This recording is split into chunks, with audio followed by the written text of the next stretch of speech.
Well, let's go back to that earlier story of the Commonwealth meeting that's set to take place in the next few days. And now Catherine Drew is covering that for us. She joins us now from London. Catherine, good afternoon to you. So just give us what's likely to dominate these discussions. Well, good afternoon. Yes, it's getting underway today. The first couple of days is really dominated by the Commonwealth Business Forum, which is a gathering for the Commonwealth nations to talk business, to talk trade. Many of those nations, including the UK, with Brexit on the horizon, very anxious and eager to increase trade. And the Commonwealth Business Forum talking up that, saying that they have aims to increase intra-Commonwealth trade to $1 trillion by 2020. They say it's cheaper to do for those countries to do business with each other. But there are other, of course, priorities as well.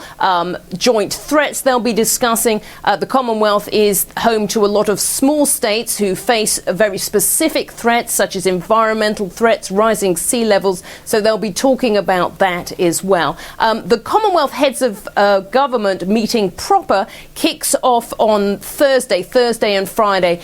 Friday we'll see all the leaders retreat to Windsor Castle, home of the Queen, of course. All right, and we know that these meetings take place every 2 years, but how important are these meetings and how effective are they, especially when many are wondering if these meetings or a grouping like this is really necessary in this day and age?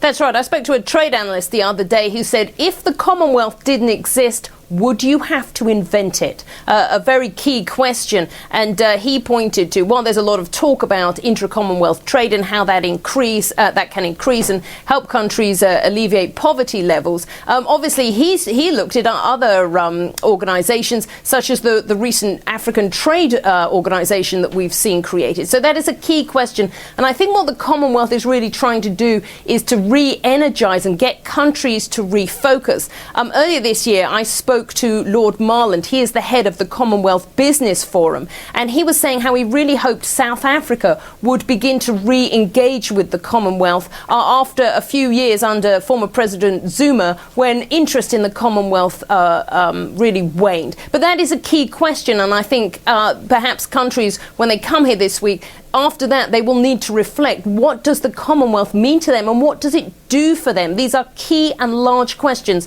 and obviously will be perhaps discussed on the sidelines this week.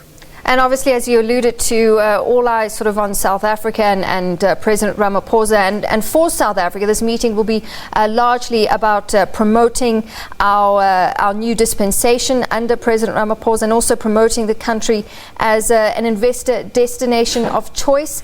But as you said, there's also hopes that South Africa will take sort of a bigger role in the Commonwealth. Why exactly is this? Well, Lord Marland was saying that he hoped that South Africa, obviously always been a regional leader, but would reassert its regional power.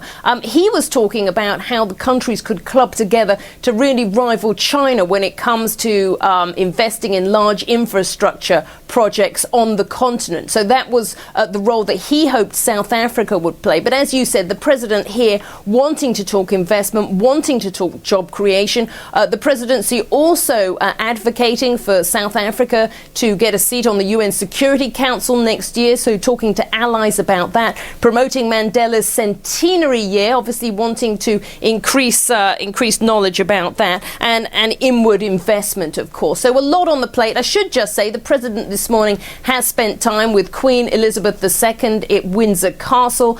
He will speak to Theresa May. He'll hold bilateral meetings at Downing Street. So a lot of formalities today and a lot of greetings and obviously key discussions. Absolutely. And you mentioned the Queen. It's interesting to know that she's been heading up the Commonwealth for decades, and the question of who will the leadership pass to when the Queen does pass away.